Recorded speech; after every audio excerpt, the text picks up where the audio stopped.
Bonjour, je vous présente aujourd'hui le Sony Xperia P. Donc un smartphone qui ressemble beaucoup au Sony Xperia S qu'on connaît déjà. Voilà, j'ai juste le temps de faire le focus. Voilà.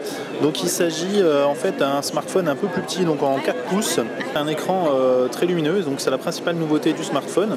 En dehors de ça, on retrouve la barre habituelle donc qu'on avait déjà sur le Xperia S. En revanche, ici, c'est bien les boutons, donc c'est l'un des défauts qu'on avait pu faire au Xperia S sur la preview. C'est-à-dire qu'ici, ce sont bien les boutons ici qui sont tactiles et non pas sous l'écran en fait. Donc ça change un peu comparé au Xperia S et ça change en bien. Voilà, donc derrière on retrouve de l'Android 4 comme vous voyez avec la surcouche Sony. Donc rien d'extraordinaire à ce niveau-là. Et au niveau matériel, donc on va faire un petit tour. Ici, on a une touche pour l'appareil photo. Ici, les touches pour changer le volume du son. Ici, on a donc le bouton Power qui permet de mettre en veille aussi. Ici, un haut-parleur.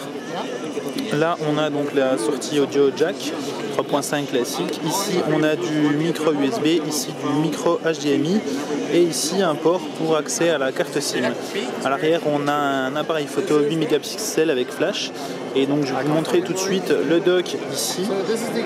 Voilà, on a donc un dock supplémentaire.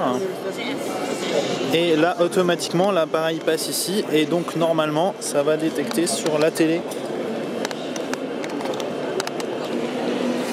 Voilà, donc là, comme vous le voyez, on a donc la même image sur le smartphone et sur la télé. Et donc là, je peux tout à fait accéder à tout mon contenu.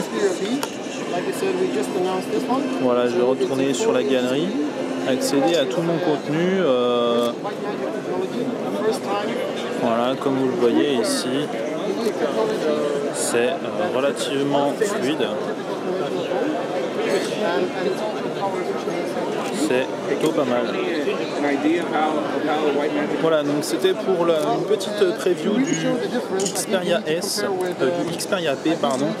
Donc un smartphone qui sera a priori donc pas très haut de gamme pour l'année 2012, donc il sera probablement vendu aux alentours de 300-400 €, donc un prix plutôt agressif pour ce smartphone, donc dual core avec a priori un excellent écran de 4 pouces en 720p, capable d'enregistrer en Full HD.